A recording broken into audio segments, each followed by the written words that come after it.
Hello friends, how are you all? I hope you all are good. My name is Poonam. Welcome back to our channel English Seekho. Friends, today I am going to teach you about future indefinite tense.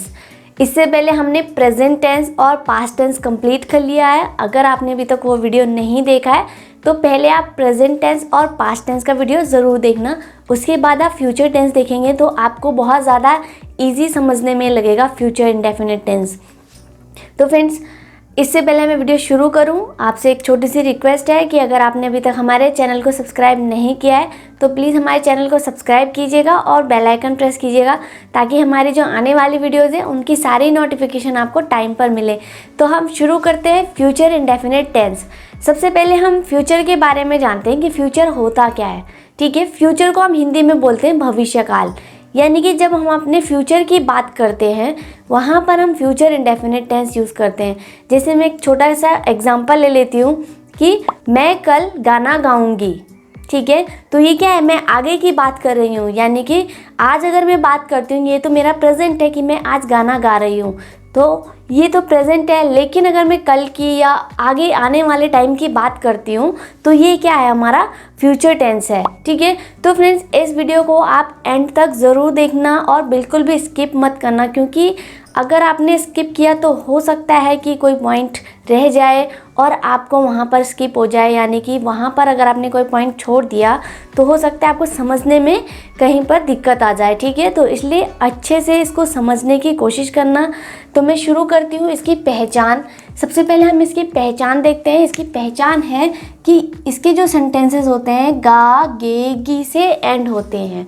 ठीक है, यानी कि जिनके and में गा गे गी आता है. जैसे कि मैंने अभी एग्जांपल दिया था, मैं कल गाना गाऊंगी. ठीक है, वह कल बाज़ार जाएगा, वह भविष्य में डॉक्टर बनेगी. तो इस तरह से क्या है, गा गे गी, तो ये क्या है, फ्यूचर इंडेफिनिट टेंस है. ठीक है, इसका सबसे पहले हम अफर्मेटिव का फॉर्मूला देखते हैं. यहाँ पर मैंने लिखा है अफर्मेटिव का. तो अफर्मेटिव का फॉर्मूला सबसे पहले यहाँ पर आप इस फॉर्मूले को ढंग से याद करने की कोशिश करना, इसको अच्छे से समझना, क्योंकि अगर आपने फॉर्मूले को अच्छे से समझ लिया तो सेंटेंस फॉर्मेशन में आपको कोई दिक्कत नहीं आने वाली है. ठीक है, तो यहाँ पर क्या है, सबसे पहले सब्जेक्ट है, सब्जेक्ट आएगा. उसके बाद हमारी जो हेल्पिंग वर्ब है विल. ठीक है, विल यहाँ पर हेल्पिंग वर्ब आएगी. यहाँ पर एक ही हेल्पिंग वर्ब है, आपको कंफ्यूज होने की ज़रूरत नहीं है कि कौन से सब्जेक्ट के साथ कौन सी हेल्पिंग वर्ब आएगी. ठीक है, यहाँ पर क्या है, सबके साथ विल ही आएगा. नेक्स्ट यहाँ पर वर्ब की फर्स्ट फॉर्म आएगी और हमारा ऑब्जेक्ट आ जाएगा. ठीक है, तो फ्रेंड्स यहाँ पर पहले हम शैल का यूज़ भी करते थे, लेकिन अभी मॉडर्न इंग्लिश में हम लोग शैल का यूज़ नहीं करते हैं, सिर्फ विल का यूज़ करते हैं सारे सब्जेक्ट के साथ. ठीक है, तो यहाँ पर हम अफर्मेटिव का मैंने कुछ सेंटेंस लिखे हैं, आप इनको अच्छे से ध्यान से देखना मैं इनको कैसे ट्रांसलेट कर रही हूँ. जैसे कि राम बाजार जाएगा. ठीक है, ये क्या है, अफर्मेटिव सेंटेंस है, सिंपल सेंटेंस है. तो सबसे पहले सब्जेक्ट आएगा, हमारा सब्जेक्ट है राम. ठीक है, उसके बाद क्या है, हमारे पास हेल्पिंग वर्ब है, तो हेल्पिंग वर्ब का यूज होगा राम विल. अब यहाँ पर क्या है, जो ये वर्ब की फर्स्ट फॉर्म है जिसको हम मेन वर्ब बोलते हैं, मेन वर्ब हमारी आएगी. मेन वर्ब क्या है यहाँ पर, जाना. ठीक है, तो जाने के लिए हम बोलते हैं गो. गो हमारी फर्स्ट फॉर्म है. उसके बाद ऑब्जेक्ट आ जाएगा. ऑब्जेक्ट क्या है हमारे पास, बाजार. यानी कि Ram will go to market. ठीक है, सेकेंड है हमारे पास मैं दिल्ली जाऊंगा. ये क्या है, फ्यूचर की बात हो रही है, मैं दिल्ली जाऊंगा. यहाँ पर मैं सब्जेक्ट है, फिर से हमारे पहले सबसे पहले सब्जेक्ट लेना है. आई यहाँ पर सब्जेक्ट है हमारे पास. विल आ जाएगा, हेल्पिंग वर्ब है क्योंकि. ठीक है, विल सबके साथ आएगा, यानी कि सारे सब्जेक्ट है, कोई भी सब्जेक्ट है विल का ही यूज होगा. वर्ब की फर्स्ट फॉर्म है, फर्स्ट फॉर्म यहाँ पर जाऊंगा है यानी कि गो. ठीक है, उसके बाद ऑब्जेक्ट है, कहाँ जाना है, दिल्ली, टू दिल्ली. ठीक है, I will go to Delhi, मैं दिल्ली जाऊंगा. नेक्स्ट है मैं सोचूंगा. ठीक है, इसको हम कैसे बनाएंगे, सब्जेक्ट आएगा सबसे पहले, मैं आई आ जाएगा. सोचूंगा, सोचूंगा के लिए हम क्या बोलते हैं, थिंक. ठीक है, तो यहाँ पर पहले विल आएगा, उसके बाद थिंक. बस यहाँ पर हमारे पास कोई ऑब्जेक्ट नहीं है, यानी कि ऑब्जेक्ट ज़रूरी नहीं होता है, ज़रूरी है हमारे पास सब्जेक्ट होगा और हमारा मेन वर्ब जो होता है वो होगा, ठीक है। लेकिन ऑब्जेक्ट अगर है तो आप ऑब्जेक्ट लिखेंगे, अगर ऑब्जेक्ट नहीं है तो हमारा सेंटेंस यहीं पर एंड हो जाएगा, ठीक है। तो ये हमारा था अफर्मेटिव सेंटेंस, फ्यूचर इंडेफिनिट का अफर्मेटिव। अब हम बात करते हैं अगर हम इनको नेगेटिव बनाएं तो इसको नेगेटिव कैसे बनाएंगे। कुछ ज़्यादा चेंज नहीं है, यहाँ पर आपको छोटी सी चीज़ को ध्यान रखना है, सब्जेक्ट प्लस विल प्लस यहाँ पर वर्ब की फर्स्ट फॉर्म है, फर्स्ट फॉर्म का ही यूज़ होगा नेगेटिव में भी, लेकिन पहले यहाँ पर नॉट का यूज़ होगा, ठीक है। उसके बाद हमारी वर्ब की फर्स्ट फॉर्म आएगी और प्लस ऑब्जेक्ट आ जाएगा। सेम फॉर्मूला है, कोई कंफ्यूजन वाली बात नहीं है, बस छोटी सी चीज़ें जो आपको याद रखनी है, नॉट का यूज़ होगा हेल्पिंग वर्ब के बाद। अब यहाँ पर राम बाजार, इसको मैं नेगेटिव बना देती हूँ, नहीं जाएगा, ठीक है। ये नेगेटिव हो गया है, क्यों नेगेटिव हो गया, क्योंकि मैंने यहाँ पर नहीं का यूज़ किया है। तो कैसे होगा, सेम होगा, पहले सब्जेक्ट है, हेल्पिंग वर्ब है, उसके बाद नॉट यहाँ पर ज़रूर आएगा, क्यों, क्योंकि नेगेटिव सेंटेंस है, नॉट। बाकी हमारा हेल्पिंग वर्ब है टू मार्केट, ठीक है। Ram will not go to market, क्या यहाँ पर चेंज आया है, नॉट, नेगेटिव सेंटेंस है। सेकंड है मैं दिल्ली नहीं जाऊंगा, ठीक है, नेगेटिव है तो सेम ऐसे ही बनेगा, ये भी सब्जेक्ट आएगा आई, यहाँ पर हमारी हेल्पिंग वर्ब आ जाएगी विल, फिर नॉट आ जाएगा क्योंकि ये नेगेटिव सेंटेंस है। बाकी हमारा मेन वर्ब आएगा, फर्स्ट फॉर्म उसकी आएगी और ऑब्जेक्ट आ जाएगा। तो यहाँ पर गो टू दिल्ली, ठीक है। इसी तरह नेक्स्ट है मैं नहीं सोचूंगा, मैं नहीं सोचूंगा, आई विल नॉट थिंक, मैं नहीं सोचूंगा। तो कुछ भी ज़्यादा याद रखने वाली चीज़ नहीं है, आपको बस फॉर्मूला छोटा सा याद रखना है, सब्जेक्ट विल हेल्पिंग वर्ब है, मेन वर्ब आएगी हमारी फर्स्ट फॉर्म में ऑब्जेक्ट, और नेगेटिव में हेल्पिंग वर्ब के बाद नॉट आ जाएगा, ठीक है। अब हम बात करते हैं अगर हमें फ्यूचर इंडेफिनिट का इंटेरोगेटिव बनाना है और नेगेटिव इंटेरोगेटिव बनाना है तो उसके लिए भी एक फॉर्मूला है, हम उसको देखते हैं फॉर्मूला कैसे है। तो इंटेरोगेटिव का मतलब होता क्या है, पहले इंटेरोगेटिव मतलब जहाँ पर हम क्वेश्चन पूछते हैं, ठीक है, वो यानी कि हम हिंदी में जिसको बोलते हैं प्रश्नवाचक वाक्य, ठीक है, वो इंटेरोगेटिव होते हैं। यहाँ पर इसका फॉर्मूला क्या है, सबसे पहले हमारे पास WH फैमिली का वर्ड आ जाएगा। WH फैमिली के वर्ड कैसे होंगे, जैसे कि यहाँ पर मैं लिख लेती हूँ वर्ड, वाई, हाउ, वेयर,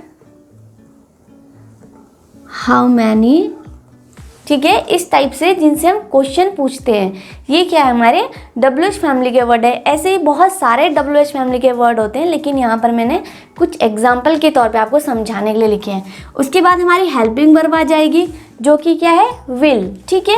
फिर सब्जेक्ट आ जाएगा, सब्जेक्ट के बाद हमारे पास वर्ब की फर्स्ट फॉर्म आएगी यानी कि जो हमारी मेन वर्ब होती है, और उसके बाद ऑब्जेक्ट आ जाएगा, ठीक है। अब यहाँ पर जो ये विल है ये हमारी क्या है, हेल्पिंग वर्ब का काम करती हैं, ठीक है। अब यहाँ पर मैंने कुछ एग्जाम्पल लिखे हैं, क्या राम गाना गाएगा। तो अब इस फॉर्मूले को देख के हम ये सेंटेंस बनाएंगे। सबसे पहले WH फैमिली का वर्ड है, लेकिन मेरा जो क्वेश्चन है वो क्या है, क्या राम गाना गाएगा, यानी कि जो ये क्या राम गाना गाएगा, इस क्या के लिए हम व्हाट का यूज़ नहीं करेंगे, ठीक है।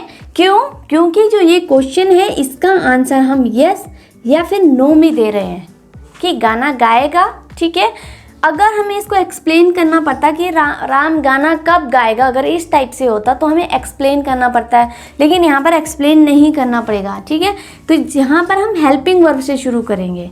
तो सबसे पहले हमारा विल आ जाएगा हेल्पिंग वर्ब, ठीक है। उसके बाद सब्जेक्ट आ जाएगा राम। अब यहाँ पर मेन वर्ब आ जाएगी यानी कि जो फर्स्ट फॉर्म होगी गाएगा, सिंग फर्स्ट फॉर्म है, ठीक है। उसके बाद गाना sing the song. Will Ram sing the song? Next है सीता यहाँ क्यों आएगी? ये कैसे बनेगा? क्यों, यानी कि मैंने क्वेश्चन पूछा है कब आए, क्यों आएगी, तो वाई, क्यों की इंग्लिश क्या होती है? वाई। WH फैमिली का वर्ड है हमारा ये। उसके बाद हेल्पिंग वर्ब का यूज हम करेंगे विल। सब्जेक्ट आ जाएगा, सब्जेक्ट क्या है हमारे पास? सीता। ठीक है, सीता आ गया। उसके बाद मेन वर्ब है, फर्स्ट फॉर्म आएगी और उसके बाद ऑब्जेक्ट आएगा। अब यहाँ पर आना हमारी मेन वर्ब है, कम। यहाँ ऑब्जेक्ट कम टू हियर।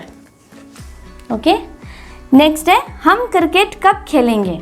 यहाँ पर कब, यानी कि कब के लिए हम क्या बोलते हैं? व्हेन। तो ये हमारा WH फैमिली का वर्ड है व्हेन। उसके बाद विल आएगा जो कि हमारी हेल्पिंग वर्ब है। उसके बाद हमारा सब्जेक्ट हम when will we, main verb है खेलना प्ले, और ऑब्जेक्ट है cricket. When will we play cricket. ठीक है, तो ये क्या था? हमारा इंटेरोगेटिव सेंटेंसेस थे। ठीक है, और उसका ये फॉर्मूला था। आप ये फॉर्मूला अच्छे से याद कर लेना, क्योंकि अगर आपको फॉर्मूला याद हो गया तो आपको सेंटेंस फॉर्मेशन में कोई दिक्कत नहीं आएगी। इसी तरह से अगर मैं इसको नेगेटिव इंटेरोगेटिव बनाऊं तो उसमें भी कुछ ज़्यादा चेंज नहीं है। छोटी सी चीज़ आपको याद रखनी है, फॉर्मूला लगभग सेम है। ठीक है, मैं यहाँ पर लिख देती हूँ। WH फैमिली का वर्ड है, हेल्पिंग वर्ब है, सब्जेक्ट है। ठीक है, अब यहाँ पर क्या याद रखना है कि पहले यहाँ पर नॉट आएगा, जो कि इंटेरोगेटिव में नहीं है। क्यों नहीं है? क्योंकि ये नेगेटिव नहीं है, इसमें नेगेटिव है, इसलिए नॉट आएगा। वर्ब की फर्स्ट फॉर्म और हमारा ऑब्जेक्ट आ जाएगा। अब हम इन्हें कैसे बनाएंगे? क्या राम गाना नहीं गाएगा? ये नेगेटिव इंटेरोगेटिव हो गया है। नेगेटिव इंटेरोगेटिव मीन्स जहाँ पर हमने नॉट भी यूज़ किया है और क्वेश्चन भी पूछा है। ठीक है, नहीं भी है और क्वेश्चन भी है। तो ये कैसे होगा? सबसे पहले हम सेम यहाँ पर वही कंडीशन है कि यस और नो में आंसर है, तो हेल्पिंग वर्ब से शुरू होगा। विल, सब्जेक्ट आ जाएगा राम। अब सब्जेक्ट के बाद क्या है? नॉट है, नॉट। बाकी सेम है, वर्ब की फर्स्ट फॉर्म में सिंग और हमारा ऑब्जेक्ट आ जाएगा इसके बाद। Will Ram not sing the song. इसी तरह नेक्स्ट है सीता यहाँ क्यों नहीं आएगी? तो ये कैसे होगा? वाई, क्वेश्चन है, वाई विल, हेल्पिंग वर्ब है, सब्जेक्ट आ जाएगा सीता। ठीक है, अब नॉट आ जाएगा नहीं के लिए, क्योंकि ये नेगेटिव सेंटेंस है। Why will Sita not come to here? Come क्या है? मेन वर्ब है और फर्स्ट फॉर्म इसकी आएगी, बाकी हमारा ऑब्जेक्टिव पार्ट आ जाएगा। इसी तरह से नेक्स्ट है हम क्रिकेट कब खेलेंगे? तो हम क्रिकेट कब, अगर मैं इसको नेगेटिव में लिख लेती हूँ कि नहीं खेलेंगे, कब नहीं खेलेंगे, तो कैसे बनेगा? व्हेन आ जाएगा, हेल्पिंग वर्ब आ जाएगी, सब्जेक्ट आ जाएगा। अब सब्जेक्ट के बाद क्या है? यही जो याद रखने वाली चीज़ है, नॉट। बाकी फर्स्ट फॉर्म और हमारा ऑब्जेक्ट आ जाएगा। ठीक है, तो ये था हमारा नेगेटिव इंटेरोगेटिव भी, कुछ ज़्यादा चेंज नहीं है। तो फ्रेंड्स, यहाँ पर मैंने कुछ प्रैक्टिस सेंटेंसेस दिए हैं, आप इनको प्रैक्टिस करना, और यही प्रैक्टिस नहीं करने हैं, इनसे भी और जितने भी सेंटेंसेस आप कर सकते हैं, आप ज़्यादा से ज़्यादा प्रैक्टिस करने की कोशिश करना, क्योंकि जितनी ज़्यादा प्रैक्टिस करेंगे उतनी जल्दी आपको ये जो फॉर्मूले मैंने यहाँ पर बताए वो आपको याद होंगे। ठीक है, तो आप इनको कमेंट बॉक्स में कमेंट कर सकते हैं, इनके आंसर आपको डिस्क्रिप्शन बॉक्स में मिल जाएंगे। तो अगर आपको वीडियो अच्छा लगा है तो वीडियो को लाइक ज़रूर कीजिएगा, शेयर कीजिएगा, और फ्रेंड्स चैनल को सब्सक्राइब करना मत भूलिएगा। बेल आइकन प्रेस कीजिएगा ताकि जो हमारे आने वाली वीडियो हैं उनकी सारी नोटिफिकेशन आपको टाइम पर मिलेगी। तो फ्रेंड्स, मिलते हैं नेक्स्ट वीडियो में। Thank you so much for watching this video.